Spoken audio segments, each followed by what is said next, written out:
Hello again, everyone. This is Brandy from Brandy Gale Health and Fitness. I'm guessing it's late where you are because it's late where I am. So hopefully you are catching the replay, and if so, thank you so much for watching it. Today is part 4 of my graduation party planning series. If you missed the beginning, I have a graduation party coming up at the end of the month that I have not really planned for. Part of it was I am a procrastinator through and through, and part of it is I'm in denial. I don't want my daughter to graduate. I mean, I want her to graduate. I don't want her to be old enough to graduate. Tonight is part 4. We're going to discuss food. The first day we talked about making a to-do list. The second day we talked about deciding on a budget, where you're going to have the party, when you're going to have the party, and making invitations for the party or deciding on an invitation type for the party.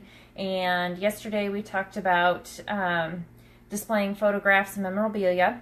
So today, like I said, is food.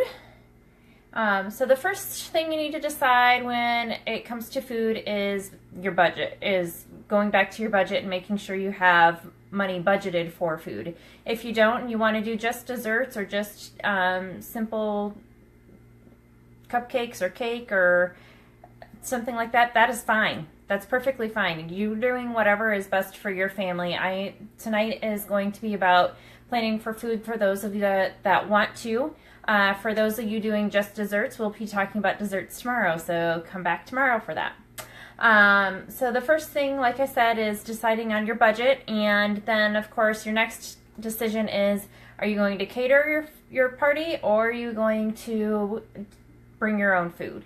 Of course, some of it depends on your locations. Sometimes if you're renting somewhere, they require you to purchase food from them. If you are going to be hosting it at your home or having it an option, some things to consider when you're deciding between a caterer and bringing your own are, of course, the cost. A caterer will cost you more, but it also frees up your time. You give them a head count. They will know how much food to bring for that number of people. Double check with them to make sure that they are going to be staying to serve, and if so, then that frees up your time during the party. You don't have to be checking on the food and worrying about running back and forth to check on the food and visiting with people. So it frees up your time while you're at the party, and of course it also frees up your time setting up for the party if you don't have to do the food yourself. If you're considering bringing your own, then of course it means that you have to really plan ahead. You have to know how many people are coming and decide how much you want to provide. You're going to have to go and purchase all of your food, and you have to consider if you're going to be able to purchase all of it in one place or if you're going to be having to make multiple stops. And then if you're going to have hot food, you need to decide how you're going to cook it or warm it before the party, and how that's going to fit into your timeline. And then you also need to decide how you're going to keep hot foods hot and cold foods cold, because you of course don't want to give food poisoning to all of your guests. And then of course, like I said, you need to remember, keep in mind if it's going to take your time away from the party guests during the party. And then of course you also will be spending most of your time probably setting up the food rather than being able to work on decorations and such. So once you decide that, if you're going to bring your own or if you're going to have it catered in, then you need to decide what types of food. There's things to consider are if you're going to provide a full meal, if you're going to provide appetizers, if you're just going to have fruit and vegetable trays out, maybe it'll be fruit, vegetables, cheese, and crackers, maybe it'll be just cheese and crackers, a combination of everything, and like I said earlier, maybe you want to do just dessert. One idea is to ask your graduate what they want. If you're not really partial to anything or any idea, ask your graduate what they would like. So some ideas to think about are, if you're going to do a full meal, think about pulled meat sandwiches like pulled pork or pulled chicken, loose meat sandwiches such as like a Maid-Rite type sandwich, or deli sandwiches is something that you can keep, that's cold and you can keep out. And then you would serve that with a couple of sides. I wouldn't do too terribly many because it just adds to the stress of you. So I would pick a couple, either potato salad, pasta salad, maybe baked beans or potato chips, something simple that serves a lot of people and is fairly easy to make. And other items are doing a taco bar or walking tacos, potato bar.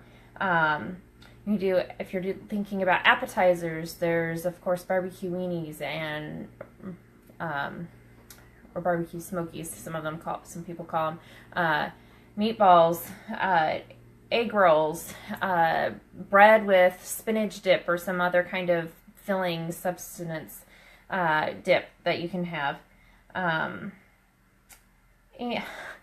an idea that I saw earlier that I thought was kind of cool, it's something that you don't see very often. If your party's going to be earlier in the day, or heck, maybe even if it's later, somebody suggested doing brunch for your party. And that's something that you don't see very often for a graduation party. So that would be something that would stick out and maybe be easier, maybe be more difficult. I'm not really sure. I guess it depends on if you have some good breakfast casserole recipes, maybe. Okay, and one more thing to remember is that not everybody that comes to the party will be eating. Sometimes there's so many graduation parties that people only eat a few things at some of the parties, and sometimes they get to a party and all they want is a water or a beverage and are not planning on eating. So, of course, you don't want to run out of food, but you also don't want to have so many leftovers that you can't even eat all of them if you freeze them. So just some things to think about, and try not to stress too much over the food. It is one of those things that it is what it is, and when it's all said and done, people aren't going to be angry if you did not have enough food to feed everybody at the end of the party. So do your best and enjoy your party. I'll look forward to talking to you tomorrow night about desserts. Good night.